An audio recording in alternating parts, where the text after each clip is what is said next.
Hello Leslie. Bonjour. Coucou Leslie, merci beaucoup d'être avec moi aujourd'hui pour cette nouvelle interview. Déjà, je vais te laisser te présenter. Eh bien, donc Leslie Louet, moi je suis naturopathe et réflexologue. Je suis installée maintenant depuis 6 ans. Donc j'ai 2 cabinets, j'en ai un à Nantes et sur une petite commune périphérique de Nantes. Et donc voilà, je travaille à temps complet en tant que thérapeute. Donc, tu es à temps complet, top.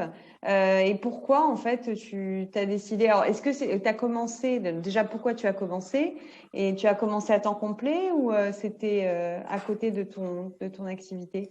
Alors moi, ça s'est fait en fait progressivement, mais j'avais arrêté mon activité professionnelle. Donc pour la petite histoire, je suis devenue thérapeute par le biais de mon ancien métier, puisque j'étais déléguée commerciale pour un grand laboratoire. Et c'est au contact des médecins que progressivement le chemin s'est fait. Et c'est un jour un médecin qui m'a parlé de ce métier que je ne connaissais pas du tout à l'époque. Et en faisant mes recherches, je me suis dit, oui, en fait, je connais déjà pas mal de choses. Donc c'est comme ça que j'ai pris la décision, puisque le métier que je faisais me faisait faire beaucoup de routes. Je voyais quand même beaucoup moins ma famille. Hmm. Et donc c'est comme ça que les choses se sont faites. Et ce qui a été super dans mon parcours, c'est que le laboratoire pour lequel je travaillais m'a accompagnée dans ce projet. Et aujourd'hui, je travaille toujours avec eux. Donc, sauf que je suis de l'autre côté de la barre. Donc là, c'est très sympathique. Et donc, voilà, j'ai repris mes études, je me suis lancée et donc j'avais arrêté complètement mon activité. Et donc, au départ, j'ai commencé par 2 jours, 2 jours et demi, et puis progressivement, j'ai augmenté mon temps au cabinet. Au départ, j'ai toujours eu un cabinet en fait à Nantes, et puis en parallèle, je complétais avec du domicile. Et puis ensuite, le domicile ayant pris de la place, je ne pouvais plus continuer. Donc, j'ai pris la décision d'ouvrir un cabinet sur mon lieu d'habitation et de maintenir le 3/4 du temps à Nantes. Génial. OK. Voilà. Donc, diplôme en poche. Alors, quelle est la formation que tu as faite? Alors, moi, j'ai fait l'IFSH, qui est l'Institut français des sciences de l'homme. Je l'ai fait en 2015. Et à la suite de ça, j'ai repris une formation en réflexologie plantaire de 2 années. D'accord, OK. Et puis maintenant, je me forme tous les ans. Toujours, Voilà, bah oui. Ne jamais cesser d'apprendre. c'est ça. Et du coup, donc, OK, tu as le diplôme en poche, tu lances, enfin, tu te lances, ça y est, en tant que praticienne. Quelles ont été les premières démarches que tu as mis en place? Donc, trouver un cabinet, communiquer, qu'est-ce que tu as fait? Alors oui, c'est vrai que la première chose, ça a été de trouver un lieu. Mhm. Ce qui n'a pas été chose facile, je dois dire. J'ai eu quelques petits déboires au départ, mais je Mhm. pense que ça faisait partie voilà, de mon chemin. Et puis, donc, comme tout le monde, au départ, j'ai fait carte de visite, flyer. J'ai été, par contre, beaucoup démarcher les professionnels de santé, puisque c'était mon domaine aussi. Donc, j'ai été me présenter aux médecins, sages-femmes, pharmacie, ostéopathes, enfin bref, tous les thérapeutes qui étaient proches des différents lieux où je travaillais. Alors, c'est vrai que ça a été beaucoup d'énergie à déployer, avec pas beaucoup de retours, faut se le dire. Mhm.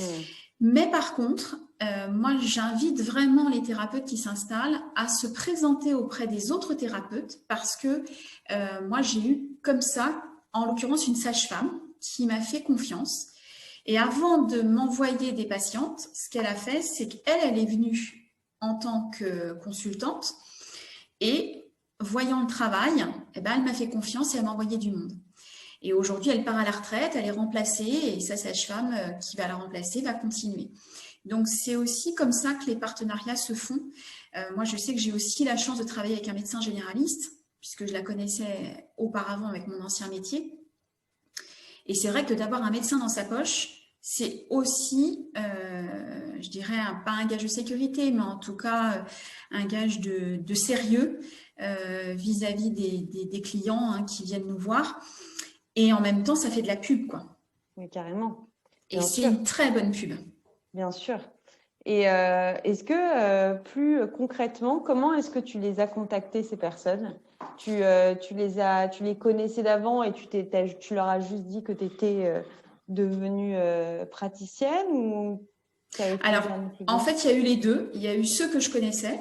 Mhm, Et à mon grand étonnement, c'est pas forcément eux qui m'envoyaient du monde. Comme mhm. quoi, quand on change de côté de la barre, eh ben, c'est pas toujours pareil. Et en fait, j'ai fait comme mon ancien travail, c'est-à-dire que j'ai pris mon téléphone, j'ai posé des rendez-vous, je me suis pointée et je me suis présentée.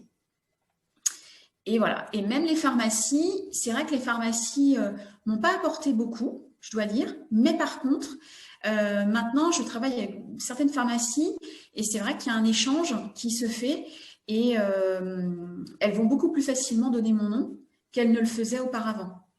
Il faut s'entourer en fait de monde, même, je dirais, dans le cadre professionnel, de pouvoir aussi diriger à d'autres thérapeutes. Moi, je sais que voilà, je ne peux pas tout faire, je ne sais pas tout faire, donc Bien sûr. j'oriente. Voilà. Et c'est aussi ça, c'est-à-dire là, par exemple, j'ai un ancien client que j'ai poussé à devenir thérapeute. Et aujourd'hui, eh ben, on s'envoie mutuellement des gens. Et c'est ça aussi qui fait qu'on prend de l'ampleur. Génial. Et aujourd'hui, du coup, donc, est-ce que tu as d'autres canaux canaux de communication? Donc, il y a les partenaires qui jouent un gros rôle. Oui. Euh, Alors est-ce- moi, c'est vrai que en fait, cette année, c'est vrai que Covid oblige, il faut aussi se renouveler. Mm. Et ça n'a pas été facile parce que moi, je dois dire qu'au bout de 6 ans, pour moi, ça roulait, donc j'étais contente. J'avais plus besoin de passer par le canal pub, me faire connaître, se démarquer, etc. Et puis, le Covid m'a dit, non, rien n'est acquis, il On faut repose pas refaire sur les ses choses. lauriers. C'est ça. Et donc, j'ai pris la décision de prendre un coach pour en fait être beaucoup plus à l'aise avec les réseaux sociaux. Mm. Bon, moi, c'est vrai que de ma génération, on utilise beaucoup de Facebook. Et puis, mes enfants m'ont guidée et m'ont dit, non, maman, il y a aussi Instagram. Voilà, c'est un réseau qui prend beaucoup plus d'ampleur, avec lequel je n'ai pas l'habitude de travailler. Ouais.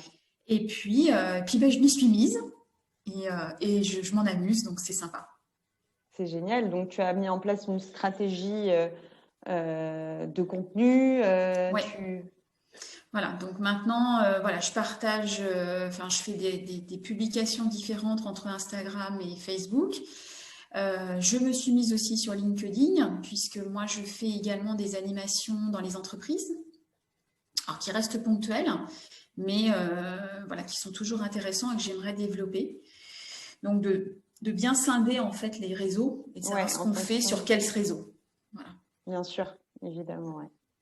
Génial. Et est-ce que tu as donc là tes clients viennent est-ce que tu as des méthodes pour les fidéliser, pour qu'ils reviennent? Est-ce que tu as mis en place une certaine offre? Comment tu gères Alors, cette partie? moi, c'est vrai que j'avais pas. Alors, j'ai tout essayé. En fait, au départ, je faisais des offres. Voilà, je faisais un packaging, machin. Et puis, en fait, je me suis rendu compte que ça marchait pas. Et en fait, c'était pas ce que j'avais envie de faire. C'est-à-dire que moi, j'avais vraiment envie je dirais, de proposer vraiment des entretiens individuels. Et pour moi, ça fait partie de la santé. C'est-à-dire que je ne voyais pas le fait de faire des packaging comme ça. Bon, de toute façon, ça n'a pas fonctionné. Et puis, par contre, là, ce que j'ai fait cette année, c'est que j'ai mis en place donc, une newsletter. Et là, par contre, j'ai mis en place un système d'ambassadeurs, comme vous faites, avec mes clients. Et donc, je leur ai proposé, maintenant, si vous m'envoyez 2 clients, vous aurez le plaisir d'avoir une séance gratuite de réflexologie plantaire. De savoir Génial. fidéliser en fait mes clients. Et ça fonctionne? Et bien là, oui, j'ai eu ma première cliente à qui j'ai eu le plaisir de lui envoyer un petit SMS ce week-end en l'informant qu'elle pouvait prendre son rendez-vous gratuit. Trop bien. Et c'est un rendez-vous du coup qui est moins long que une séance. Non, pas du ok. tout. J'offre exactement la même prestation. Donc, 45 minutes de bien-être dans mes mains. Et là, je sais que j'en ai eu un autre qui m'a dit, tiens, ma femme vous a déjà donné en nom une fois, j'ai vu l'offre, donc très certainement qu'il y aura quelqu'un d'autre qui viendra. Donc voilà, j'ai trouvé ça sympa et je trouvais que c'était bien. de le proposer. Donc, on verra sur le temps ce que ça donne. Exactement, ouais. Et justement, avec la période du Covid où on se réinvente un petit peu, est-ce que tu as commencé à faire des consultations à distance Oui. ou pas du tout Si, bah Ouais, déjà dès la première période de confinement, hein, j'ai pas attendu que Medoucine le propose, je l'ai tout de suite mis en place. Ça, ouais, pour moi, c'était une ouais, super. évidence de garder le lien. Donc après, Ouais, avec ce que vous avez mis en place, bah, du coup, j'ai pris le train en marche. Alors c'est vrai que je trouve quand même que les gens, enfin en tout cas me concernant, aiment le contact et mais bien préfèrent sûr. venir que de faire un entretien à distance. Alors j'ai beau le proposer, mais quand même, ils aiment bien venir. Donc pour le moment, tant qu'ils peuvent venir, on le fait. Et puis, bah, on verra ce que l'avenir nous réserve. Non, mais ça c'est sûr, le lien, de toute façon, le lien, euh, enfin, faut le garder. Les gens préfèrent, nous on le voit bien aussi, ils préfèrent aller chez leur praticien que faire Mm. leur consultation en visio. Mais c'est vrai qu'au moins tu t'adaptes en fait juste à euh, à l'économie, enfin aux demandes, et puis tu peux toucher aussi d'autres personnes. Peut-être qu'il y a des gens qui vont déménager et tu voudras garder le lien avec ces personnes ou elles voudront garder le lien avec toi. Du coup, au moins, tu auras déjà mis ça en place. C'est vrai que c'est plus simple, du coup. Bah, c'est ce que j'avais fait en fait. J'ai déjà eu des clients qui sont Mm. partis à l'étranger ou autre, et donc on a maintenu le lien comme ça. Ouais, ok, génial. Et quels sont aujourd'hui, toi, les challenges auxquels tu fais face? Comment tu vois ton activité aujourd'hui? Justement, tu me disais, bah, te réinventer sur les réseaux sociaux. Est-ce qu'il y a d'autres comme ça défis que tu es en train de surmonter? Ben, on va dire que mon défi là, c'est quand même de retrouver mon activité d'avant, quand même. Ouais. Voilà, il y a eu quand même une baisse en 2019, qui ma foi n'est quand même pas non plus énorme, hein, mais quand même. Donc moi, c'est vraiment de retrouver une sérénité là-dessus, et puis voilà, d'être vraiment beaucoup plus sereine aussi par rapport à tout ça, de me dire que quoi qu'il arrive, voilà, j'ai toujours une possibilité de rebondir et de faire les choses un peu différemment.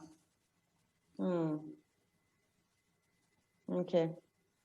Et si tu avais une leçon à partager à d'autres praticiens, voilà, quelque chose que tu as appris lors de ton parcours qui serait important pour d'autres? Il ne faut jamais baisser les bras.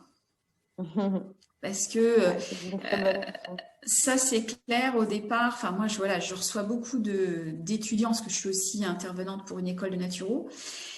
Et c'est une des leçons que je leur donne, où je leur dis vraiment, déjà, si vous êtes déterminé, vous devez y arriver, parce que c'est l'énergie qu'on met dans son projet qui fait que ça fonctionne. Hmm. Et ensuite, il y a forcément des baisses de motivation, parce que voilà, il y a des aléas, il y a plein de choses qui peuvent arriver. Et si on baisse les bras trop vite, eh ben, on est voué à l'échec. Alors que si on croit en soi, il n'y a pas de raison qu'on n'ait pas les ressources pour pouvoir réussir.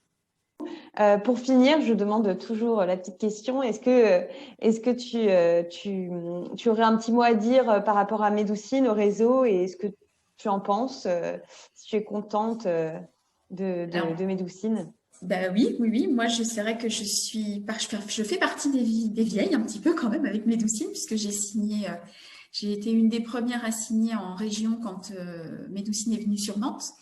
Donc, pour la petite anecdote, j'avais rencontré Médoucine sur TF1 et que j'avais trouvé le Ouais. concept super et que j'attendais qu'une chose, c'est que ça ouvre en province et il n'y a pas de hasard. Voilà, on m'a contacté et j'ai pas réfléchi, j'ai signé. Et c'est vrai que j'ai vu l'évolution depuis maintenant 3 ans où moi j'y suis. Alors au départ, on n'avait pas tout ce qu'il y a aujourd'hui, mais il n'empêche que j'ai pris le train en même temps et voilà, je dirais que moi, ce que ça m'a apporté, c'est aussi tous les partenariats qu'il y a eu de mis en place. Je pense à Simple et Beau parce que c'est vrai qu'ils sont top pour tout ce qui est référencement, etc. De bien suivre les recommandations de ce que vous donnez en conseil, parce que c'est vrai que c'est juste. Et moi, je sais qu'aujourd'hui, voilà, je ne serais pas au nombre d'avis que j'ai sur Médoucine si je n'avais pas mis en place tous les conseils qu'on m'avait donnés. Voilà, tout simplement. Mais non, non, c'est vrai que puis il y a les articles. Moi, c'est vrai qu'aujourd'hui, j'en fais plus, mais c'est des choses que j'ai faites au départ. Et c'est vrai qu'il y a un article, en tout cas, qui ressort encore aujourd'hui sur l'autisme. Et c'est vrai que ça m'a permis de toucher des gens de toute la France. Ouais.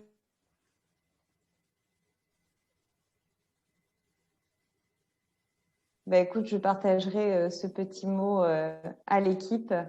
Merci beaucoup, Leslie. Est-ce que tu aurais une dernière phrase, un dernier conseil à donner aux personnes qui regarderont cette interview? Non, de garder, de croire en ses rêves. Voilà. C'est surtout ça qui est important. Et toi, oui, au final, tu l'as développé au fur et à mesure. Oui. Effectivement, de ne pas baisser les bras malgré les situations. Tout à fait. Super. Bah, écoute, merci beaucoup, Leslie. Merci et puis, à toi. Si on te cherche, on peut te retrouver sur Médoucine et sur le lien sous la vidéo. Et voilà, je vais passer le mot à l'équipe. Et encore merci pour ton temps et pour ces bons conseils. À bientôt. À bientôt.